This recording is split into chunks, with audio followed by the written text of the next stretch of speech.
जगन्नाथ संग मैंने जय माशाला आज गोटे नुआ वीडियो को आपण मन स्वागत। आम आज सकाल आसला बेले माछ नहीं आसलु माछ आनिकिना मु अंडा पोच करदे से खाईदे पड़े।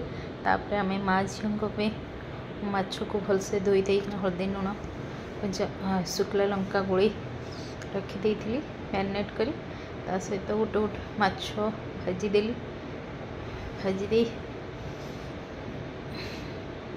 भाजी खाइलु। आम पखाल पे मुझे करूली आम गोटे दी पीस खाइब आ सब तरकारी हम लंच आवर सकाल आमर यहाँ खाइली। सहित एपटे मसला भी बाटी देती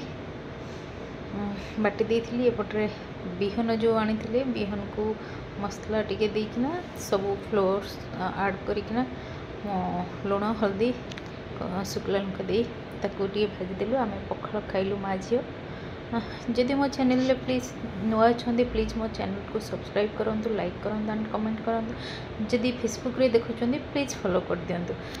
ता सहित जोटा कि आपन को नुआ नुआ वीडियो मुझे जहाँ भी शेयर करेंगे आपण मैंने पाइपर।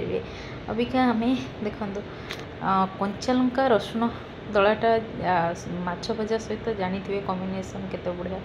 तो आम माँ झील से कंचा लंका रसुण अलरेडी चकड़ीकिना मु खाइली। सी तो लंका खाइबनी केवल माछ भजा लगेकिना से तार पखाल खाइला। मु मोर कंचा लंका लगे बिहन एगुड़ा सब पकईकिना खाईदेली। तापर मोर गोटे भौणी फोन करथिला गेली भौणटे सान भौणटे कहला दीदी कौन खाइब सब से पचारे मत सी थरे गोटे आनी देथिला आमर मालगोदाम पाखे मिले गणेश मंदिर रे गोटे खीरी मिले जोटा कि मत बहुत ही भल लगे। सी मत फोन करथिला कही ठीक अच्छे नहीं आसलु सी आनिकिना मत दे जाइए। एतिकी रही आ गोटे नुआ वीडियो देखा।